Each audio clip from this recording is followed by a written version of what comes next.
What zero represents is Joe Biden's understanding of the U.S. economy, because he has no clue what's going on. You can't brag about the fact that we had one lone month where high prices didn't get any higher. It's not like they went down. They just didn't go up. But if people were struggling with high prices, their struggle didn't get any easier. It remained the same. What would have been good is if prices could have come down, but they didn't come down. And in fact, the only reason that the headline number didn't go up was because we finally got some relief at the pump. Gas prices came down, but a lot of other prices, food prices keep going up, rents keep going up. We are nowhere near done with this inflation problem. It is going to be here for years and years and years, probably the remainder of this decade, and probably then some.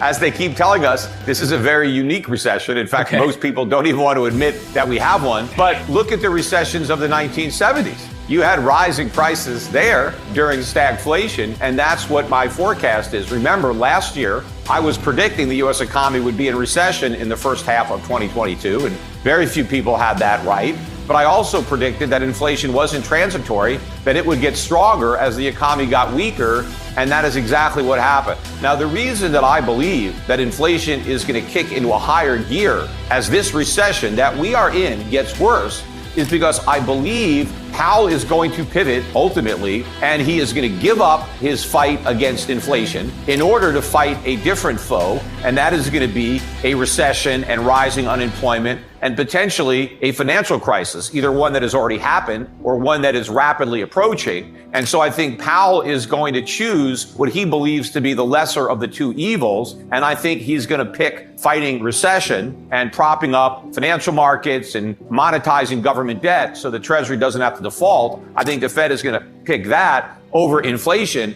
And so unlike the pivot that we got with Volcker back in 1982, where Volcker pivoted after a victory in his fight against inflation, Powell is going to pivot despite defeat. Inflation is going to win. And so when we go back to 0% interest rates or whatever we do, and when we go to QE5, which is going to be launched, I don't think the Fed is going to shrink its balance sheet very much. It's going to shrink it less than it did last time it tried to do it, which is an impossible task given the bubble it's inflated. I think when the Fed goes back to stimulus and creating inflation, when inflation is maybe double or triple or quadruple that 2% target, the markets are going to react very differently than how they reacted in the past. Because in the past, the Fed was able to justify all this cheap money because they said we don't have enough inflation. We're still below target.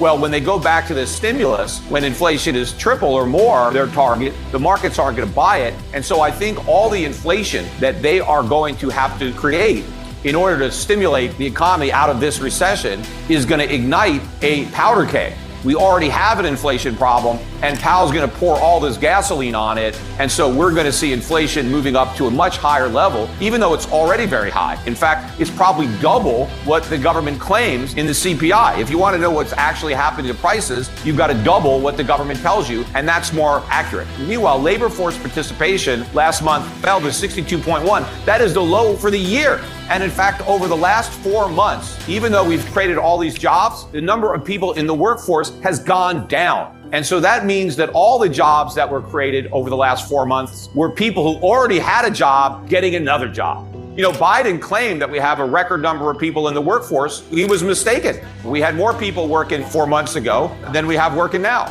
The record high for the number of people working is before the pandemic. So even though we've recovered the jobs that we lost prior to the pandemic, it's only because the same people have multiple jobs. We haven't recovered the workers. We still have a lot of workers that were working prior to the pandemic that haven't rejoined the labor force. We can't have a soft landing because a soft landing means we avoid recession. So by that definition, we've already crashed, or it's a hard landing. It is what it is. And so you have all these Keynesians that somehow believe that inflation is caused by economic growth. They also think it's caused by too many people working. They think there's a trade-off between unemployment and inflation. They think if there's not enough people unemployed, you're going to have more inflation. And the way to get rid of inflation is to put people out of work. All of this is Keynesian nonsense. Inflation is not caused by the private sector. It's not caused by growth. It's It's not caused by people working. The only people working that cause inflation are the people at the Fed who are running the printing presses, or are pushing all the buttons that are creating all the money. That's where inflation comes from. And they create inflation in order to monetize U.S. government debt. So the federal government runs a big budget deficit, the Federal Reserve prints up money to buy those bonds, and that inflation enters the economy. It's got nothing to do with growth or people working. As a matter of fact, in a real economy,